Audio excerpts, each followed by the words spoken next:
네, 안녕하세요. 축구생각입니다. 축구 승부패 토토 10회차 라리가 7경기 분석 및 총합픽 배팅 내역 공유하도록 하겠습니다. 이번 주도 라리가 주중에 컵대회가 있는 팀이 두 팀 정도 있어서 쉬워 보이지는 않지만 지난주보다는 라리가 난이도가 그나마 조금 나아 보입니다. 라리가 같은 경우에도 어제 EPL 총합픽 영상처럼 핵심 위주로만 작성을 했습니다. 첫 번째 경기부터 살펴보도록 하겠습니다. 16위 에이바르와 마요르카의 대결인데요. 에이바르는 레반테에게 3대 0으로 승리를 했고요. 마요르카는 헤타페에게 1대 0으로 졌습니다. 투표율 같은 경우에는 마요르카 쪽이 65.5%고요. 에이바르는 지금 홈에서 6승 1무 5패를 하고 있을 정도로 홈에서 좋은 편이고 5경기 1승 2무 2패입니다. 마요르카는 원정에서 2무 10패로 굉장히 좋지 않죠. 5경기 1승 1무 3패입니다. 에이바르 같은 경우에는 2연패를 끊으면서 지난 경기에 승리를 했고요. 홈에서 4경기째 패배가 없을 정도로 홈에서 굉장히 좋은 모습을 보여주고 있습니다. 마요르카는 살바세비아 선수가 퇴장을 당해서 기성용 선수가 나올지에 대해서 굉장히 중요한 포인트인 것 같습니다. 에이바르는 오레아나 선수와 올리베이라, 이 올리베이라 선수가 계속 제가 찰스라고 말씀을 드렸는데 구글에서는 찰스로 나오는데 그 네이버에서는 샤를레스 뭐 어쨌든 올리베이라 그 선수가 골을 넣었고요. 키케 선수도 복귀를 했습니다. 전체적으로 에이버르는 전방 압박이 좋고 세트피스, 크로스 플레이, 뒷공간을 노리는 그런 모습들이 좋았고요. 수비 같은 경우에는 빌드업을 할 때 좀 실수가 많은 편이고 뒷공간도 좀 내주는 편이고 볼 처리도 불안한 그런 부분이 있습니다. 마요르카 같은 경우에 지난 경기 슈팅을 4개밖에 홈에서 4개밖에 할지 못할 정도로 좋지 않았는데요. 부디미르 선수가 결정을 했고요. 레이나 키퍼의 선방은 좋았습니다.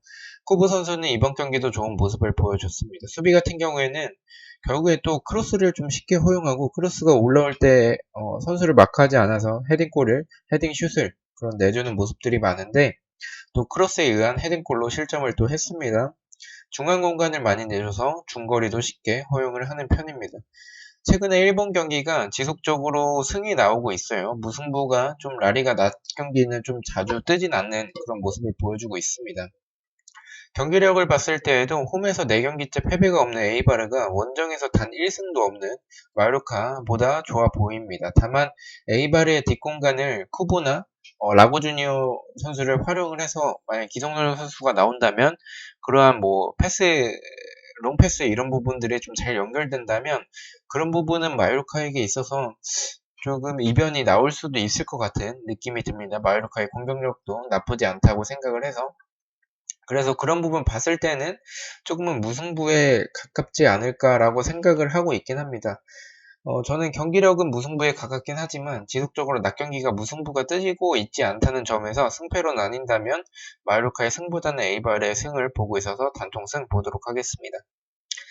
여섯 번째 경기입니다. 6위 아틀레티코 마드리드와 3위 세비야의 경기인데요. 아틀레티코는 에스파뇰과 1대1로 무승부를 했고요. 세비야는 오사수나를 3대2로 이겼습니다. 투표율 같은 경우에는 아틀레티코 쪽에 45.8%고요. 아틀레티코는 홈에서 지금 8승 4무 1패, 굉장히 단 1패밖에 없을 정도로 좋은 모습이고 5경기 2승 2무 1패입니다. 세비야는 원정에서 7승 2무 4패고요. 세비야도 원정이 오히려 홈보다 1승이 더 많을 정도로 원정이 나쁘지 않아요. 5경기 2승 2무 1패로 아틀레티코와 동일합니다. 지금 AT는 홈에서 2연승을 하고 있고요. 세비야는 2연무를 하다가 지금 2연승을 하고 있습니다. 아틀레티코는 르마 선수가 부상이네요. 아틀레티코는 교체로 들어온 펠릭스 좋았고요. 코스타도 교체로 들어왔습니다. 슈팅을 지난 경기 에스파뇰전에서 5개밖에 하지 못할 정도로 좋지는 못했지만 홈에서의 아틀레티코고 트리피어와 펠릭스가 복귀했다는 점은 좋아 보입니다. 수비 같은 경우에는 측면 공간을 여전히 좀 내주는 그런 모습이 있고요. 볼 처리가 좋지 못했고요. 세비야 같은 경우에는 오카포스가 골을 넣었고요. 엔네시리 선수가 2골을 넣을 정도로 좋은 모습을 보여줬습니다. 모나코에서 온 로페즈 선수가 선발로 나왔고요. 역시 올리베르 토레스가 뭐 데드볼 상황이든 뭐 전체적으로 좋은 모습을 보여주고 있고요. 나바스 등 이러한 선수들을 활용한 사이드 플레이 그리고 뒷공간을 노리는 모습들이 좋았습니다. 세비야 같은 경우에는 더용 선수가 있을 땐 더용 선수가 물론 교체로 나오긴 했지만 더용 선수가 있을 때는 오히려 약간 사이드 플레이, 측면 플레이를 하면서 크로스에 의한 헤딩, 마무리 이런 부분을 좀 많이 했었는데 이 경기에서는 뒷공간을 좀 노리는 에네시리 선수가 있다 보니까 그런 모습들이 좋았고요. 수비 같은 경우에는 수비 숫자가 좀 부족하고 볼 처리가 좀 불안하다 이런 부분이 있습니다. 이 경기는 상대 전적에서 2승 3무로 아틀레티코가 압도적이고요. 홈에서 굉장히 좋은 모습을 봤을 때는 아틀레티코 쪽에 저는 투표율이 그래도 한 50% 이상, 한 60% 가까이 좀 되지 않을까라고 생각을 했는데 생각보다 몰리지 않은 경기입니다. 그 이유는 최근 아틀레티코의 좋지 못한 분위기와 경기력 때문이라고 생각을 하고 있습니다. 부상자들이 좀 많이 복귀한 아틀레티코고 세비야가 원정에서의 전적이 좋긴 하지만 2연승을 하고 있다. 이런 점에서 세비야의 최근 그 경기력을 생각을 한다면 끊길 타이밍이 됐다라고 생각을 하고 있어요. 그래서 지난 경기 10명인 오사수나에게 극적으로 이겼다는 점을 봤을 때 세비야 승은 저는 없다고 보고 있어서 그러나 아틀레티코의 단통으로 가기에는 아틀레티코의 경기력이 최근 불안해서 저는 승무 투픽으로 가도록 하겠습니다. 8번째 경기입니다. 4위 헤타페와 17위 셀타비고의 경기인데요. 헤타페는 마요르카에게 1대0으로 승리를 했고요. 셀타비고는 그라나다와 0대0으로 비겼습니다. 투표율 같은 경우에는 헤타페 쪽에 76.2%로 굉장히 많이 몰렸고요. 헤타페 같은 경우에는 홈에서 7승 3무 3패로 굉장히 좋은 모습을 보여주고 있고 5경기 3승 2패입니다. 셀타비고는 원정에서 1승 5무 7패고요. 5경기 2승 2무 1패입니다. 헤타페는 2연패를 끊었고요. 12경기째 무승부가 없어요. 셀타비고는 원정에서 2연무를 하고 있고요. 셀타비고 같은 경우에는 20경기를 뛴 수아레즈 선수가 부상이라고 하고요. 헤타페는 지난 경기 쿠쿠레아와 니움 선수가 결장을 했는데 이번 경기에 출전이 가능합니다. 이 선수, 두 선수가 좌우측에 선수가 없었는데도 불구하고 지난 경기 승리를 했고요. 헤타페는 라인을 좀 높게 가져가고 압박 그리고 뒷공간 노리는 그런 모습, 세트피스, 역습 플레이 이런 플레이가 좋고요. 수비는 뒷공간을 좀 내주고요. 라인 컨트롤이 좀 잘 되지 않다 보니까 라인 컨트롤이 된다면 뒷공간을 내주기 전에 오프사이드 트랩으로 좀 막을 텐데 라인 컨트롤이 좀 제대로 되지 않으면서 뒷공간을 좀 내주는 그런 모습에 문제점이 있고요. 세트피스 수비가 불안한 점이 있습니다. 셀타비고 같은 경우에는 스몰로프와 아스파스의 투톱이 굉장히 좋고 역시 산티미나 제가 굉장히 좋다라고 생각하는 선수인데 또 교체로 나왔네요. 전체적으로 셀타비고는 세트피스와 역습에서 좋은 모습이었고요. 수비는 좀 압박에 고전하는 모습이 있고 크로스를 좀 쉽게 허용하고 공간을 좀 많이 내주는 그러한 점이 있습니다. 저는 이 경기는 이변으로 보고 있지 않고 헤타페 쪽으로 좀 강하게 보고 있어요. 셀타비고의 강등 버프 또 스몰로프와 아스파스의 투톱이 불안하긴 하지만 셀타비고가 수아레즈가 부상이기도 하고요. 압박에 고전하는 모습 그리고 풀전력으로 나올 수 있는 헤타페여서 저는 헤타페의 단통승 보도록 하겠습니다. 9번째 경기입니다. 12 오사수나와 22 에스파뇰의 경기인데요. 오사수나는 세비야에게 3대2 패배, 에스파뇰은 애틀레티코와 1대1로 비겼습니다. 투표율 같은 경우에는 오사수나 쪽이 52.3%고요. 오사수나는 홈에서 4승 5무 4패, 5경기 1승 4패로 무사수나라는 별명이 있었던 오사수나였는데 최근에 무승부가 없습니다. 에스파뇰은 원정에서 3승 3무 7패, 5경기 1승 2무 2패입니다. 오사수나는 에레라 키파가 지난 경기 퇴장을 당해서 이번 경기 출전을 하지 못하고요. 리그 그리고 홈에서 2연패를 하고 있습니다. 6경기 동안 무승부가 없네요. 에스파뇰은 토마스 선수가 복귀를 했고요. 오사수나는 헤타페에서 온 엔리크 선수가 선발로 나왔고 아르나이스 선수도 선발로 나왔습니다. 로베르토 토레스 선수가 골을 넣었고요. 전체적으로 중거리 능력이 좋긴 했지만 아빌라 선수가 없는 그 공격진은 굉장히 좀 아쉬워요. 아빌라 선수가 개인 능력이 굉장히 좋은 선수인데 지속적으로 부상이기 때문에 최근에 출전을 못하고 있습니다. 오사수나가 한창 분위기가 좋았을 때 이번 시즌 분위기가 좋았을 때는 그 아빌라의 개인 능력이 있었는데 아빌라 선수가 빠지고 나서부터 물론 빠지고 나서의 그 첫 경기가 빌바오였던 걸로 기억을 하는데 빌바오 경기를 좀 이기긴 했었어요. 근데 그 경기 제외하고는 계속 좋지 못합니다. 세트피스에서 에르난데스 여전히 강했고 골을 넣었습니다. 이 에르난데스 선수는 제 기억상으로 23번 선수인데 제가 지속적으로 이 선수가 펠라이니 머리를 했는데 제공권이 굉장히 좋아서 세트피스에서 굉장히 위협적인 선수입니다. 수비 같은 경우에는 역시 제가 오사수나 항상 말씀드리는 30번의 구멍 에스투피난 이 선수 그리고 풀백인데 굉장히 좋지 못해요. 이 선수 좀 아쉽습니다. 뒷공간을 좀 내주고요. 측면 공간을 좀 많이 내주는 모습입니다. 에스파뇰은 토마스의 침투 그리고 우레의 측면 크로스가 상대 자책골을 유도를 했고요. 빅토르 산체스도 좋은 모습을 보여줬습니다. 항상 에스파뇰은 기회가 적긴 하지만 잘 살려내는 에스파뇰의 모습이고요. 수비 같은 경우에는 좀 여전히 불안했고요. 중앙 공간을 좀 내주고 크로스를 좀 허용을 하고 그 크로스 허용을 쉽게 하는데 그 크로스가 만약에 에스파뇰의 수비진이 걷어냈을 때 세컨볼이 나올 텐데 그거에 대한 대비가 좀 적습니다. 뒷공간을 내주는 모습도 있고요. 저는 이 경기 이변으로 에스파뇰 사이드로 보고 있어요. 홈보다 오히려 원정에서 승리가 많은 에스파뇰이기도 하고요. 토마스가 복귀했다는 점 그리고 저는 에스파뇰이 이렇게 강등될 것 같진 않을 것 같은 느낌이 들어서 슬슬 이제 강등 버프가 조금씩 생길 그런 타이밍이라고 보고 있고요. 또 아빌라가 없는 오사수나의 공격진 등을 봤을 때 저는 토마스가 복귀를 한다면 에스파뇰이 승리를 할 수 있는 가능성이 있다고 봐서 오사수나의 단통패 보도록 하겠습니다. 무승부도 많이 좀 느낌이 나는 그런 경기여서 계속 고민하도록 하겠습니다. 10번째 경기입니다. 15위 바이돌리드와 12위 빌바오의 경기인데요. 바이돌리드는 소시에다드에게 1대0 패배, 빌바오는 비아레알을 1대0으로 이겼습니다. 투표율 같은 경우에는 무승부가 42%예요. 바이돌리드는 홈에서 3승 7무 2패로 무승부가 굉장히 많죠. 5경기 2승 1무 2패입니다. 빌바오는 원정에서 1승 7무 5패로 단 1승밖에 없고 무승부가 여전히 많습니다. 5경기는 1승 4패로 무승부가 없는 모습이고요. 빌바오는 목요일에 컵 경기 4강전이 있어요. 그라나다와의 경기인데 4연패를 하다가 지난 경기 승리를 했습니다. 현재 원정에서 2연패를 하고 있고요. 바이돌리드는 산드로와 위날, 가르디올라 이 3명의 그 공격진의 개인 능력이 좋고요. 또 뒷공간 또는 위날의 헤더 아니면 전방 압박 이런 부분이 좋았지만 결정력은 항상 아쉬운 바이돌리드입니다. 수비 같은 경우에는 제공권이 좀 좋지 못해서 측면 공간을 많이 내주는 편이기도 한데 그러한 측면 공간을 내줬을 때 그 크로스 플레이에서 제공권이 좋지 못해서 헤딩을 좀 내주는 모습 또는 세트피스에서도 제공권이 좋지 못한 모습들이 있습니다.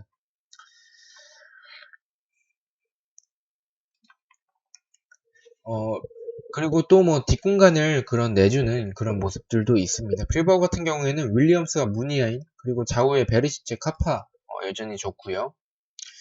뒷공간을 노리는 모습들이 좋지만 결정력은 여전히 항상 좋지 못한 그 빌바오예요. 수비 같은 경우에는 볼 처리가 불안하긴 하지만 뒷공간을 내주는 모습 이런 부분이 있긴 하지만 홈에서의 빌바오는 그래도 수비적으로 좀 안정감이 어느 정도 있다라고 생각을 하고 있습니다.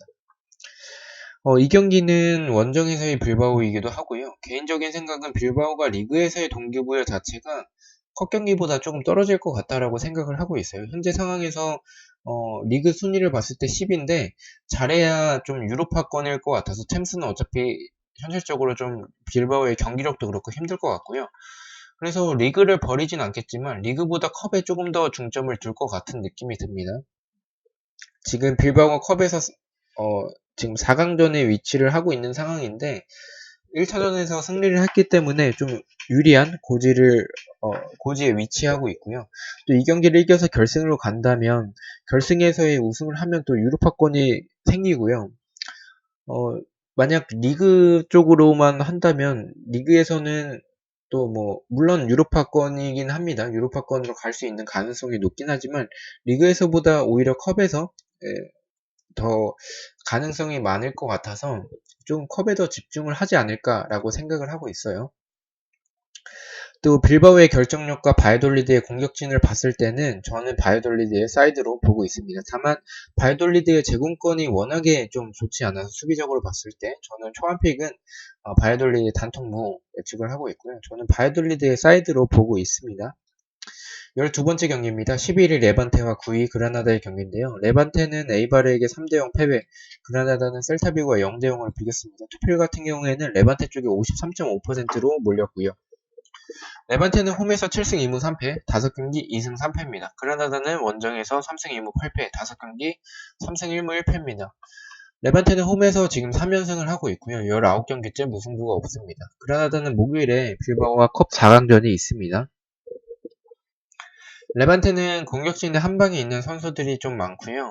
중거리 그리고 역습 스피드가 좋은 편입니다. 수비 같은 경우에는 미드진의 수비 가담이 지속적으로 좀 부족한 모습이고 뒷공간을 좀 내주는 모습, 제공권이 좋지 못하고 측면 공간 내주는 등 수비가 좀 개인적으로 아쉬워서 이런 부분 때문에 좀 도깨비 팀의 모습이 나오지 않나라고 생각을 하고 있습니다. 그라나다는 마치스 선수가 교체로 나왔고 페르난데즈가 결장을 하는 등 일단 부상자 면전에는 없었어요. 페르난데즈가 헛 경기를 대비한 라인업이지 않았나라고 생각을 하고 있어요. 세트피스와 뒷공간을 노리는 그런 모습들이 좋았고요. 한 방이 터지면 경기를 좀 전반전에 골을 넣으면 경기를 좀 쉽게 가져가는 편인데 그 결정력 부분이 좀 아쉬워서 한 방이 터지지 않는다면 좀 경기를 어렵게 가져가는 그라나다입니다. 수비는 침투 선수를 좀 놓치고 공간을 좀 많이 내주는 그런 모습들이 있었고요. 저는 이 경기 일단 무승부는 없을 것 같다라고 생각을 하고 있습니다. 레반테가 19경기째 무승부가 없기도 하지만 그라나다가 지난 경기에 비기긴 했어요. 그러나 그 비기기 전까지 11경기째 무승부가 없었던 팀이었기 때문에 두 팀의 무승부 빈도를 봤을 때는 승패로 나눠지지 않을까라는 생각을 하고 있고요. 개인적으로 투픽을 쓴다면 레반테가 홈에서 3연승을 하고 있어서 승패로 좀 쓰고 싶은 경기인데 경기력으로 봤을 때는 그라나다의 원정에서의 경기력과 전적 그리고 레반테의 홈에서의 전적 등을 그리고 스쿼드 그리고 뭐 그라나다가 주중에 컵 경기를 포기하지 않을 것 같은 그런 모습을 봤을 때는 저는 레반테의 단통 승으로 보도록 하겠습니다. 마지막 경기입니다. 14위 베티스와 1위 레알 마드리드 경기인데요. 베티스는 발렌시아에게 2대1로 패배를 했고요. 레알은 바르셀로나를 2대0으로 이겼습니다. 투표율 같은 경우에 레알 쪽에 76.2%예요. 베티스는 홈에서 6승 3무 4패, 5경기 3무 2패로 최근에 승리가 없고요. 레알은 원정에서 7승 4무 2패, 5경기 3승 1무 1패입니다. 베티스는 6경기째 승리가 없어요.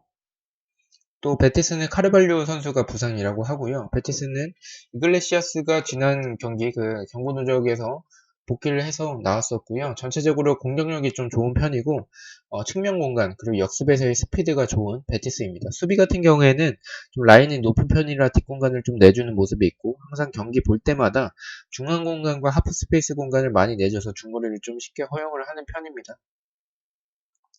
레알은 비니시우스와 마리아노 선수가 골을 넣었고요. 비니시우스의 스피드와 움직임은 굉장히 좋았습니다. 그러나 항상 이 선수는 결정력이 굉장히 아쉽죠. 지난 경기도 물론 득점을 하긴 했지만 그 득점 장면을 봤을 때 결국 피케 선수의 그 굴절이 아니었다면 결국에는 그 키퍼가 막을 수 있었을 거라고 생각을 하고 있습니다. 슈테켄이 충분히 막을 수 있었던 그런 코스였다고 보고 있습니다. 풀백이 좀 높은 위치에 있었던 레알이었고요. 쿠르트의 키퍼, 그리고 역습이 좋았지만 전체적으로 결정력이 그 공격진의 화력이 굉장히 좀 그 찬스들은 좀 많이 만들어내는데 그러한 득점으로 연결되지 않는 그런 부분이 좀 아쉬운 레알 마드리드고요. 수비는 역시 수비진들의 높은 위치로 인해서 측면 공간 그리고 뒷공간을 좀 내주는 모습이 있었습니다. 이 경기 경기력을 봤을 때는 뒷공간과 중거리를 많이 내주는 그러한 베티스여서 레알이 쉽게 이길 수 있다고 생각을 하고 있습니다. 다만 레알의 결정력이 최근에 좋지 못하고 레알의 그 뒷공간 그리고 측면 공간을 베티스의 페키르 호아킨이 충분히 노릴 수 있다라고 생각을 하고 있어요. 그러나 그러기에는 그런 부분을 노리기에는 베티스의 최근 경기력과 전적이 너무나도 좋지 못해서 좀 레알의 사이드로 가면 되지 않을까라고 생각을 하고 있기는 한데 이럴 때 뜬금포로 상대적으로 약팀이 승리할 때도 있을 것 같은 느낌이 들어서 저는 이 경기 이변으로 나올 경기라고 생각을 해서 베티스의 승패 투픽으로 추천을 드리도록 하겠습니다. 이변이 나올 것 같은 느낌이 계속 들어서 저는 베티스의 승무 또는 경기력을 보고 베티스의 무패 이렇게 투픽도 고민을 하고 있고요. 이 경기는 저는 개인적으로 단통감은 조금 아닌 것 같다라고 생각을 하고 있습니다. 이렇게 해서 어제 EPL 분석까지 포함을 해서 14경기 분석을 마쳤고요. 투픽들은 조금 좀 이변이 나올 것 같은 베티스 단통승 아니면 맨유의 무승부 이런 식으로 이변이 나올 것 같은 경기 위주로 했고요.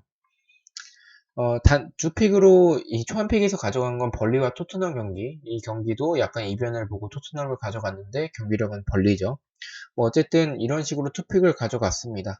자, 금요일날 오전에 또 최종픽 영상으로 찾아뵙도록 하겠습니다. 시청해주셔서 너무나도 감사드리고 구독과 좋아요 너무나도 감사합니다. 감사합니다.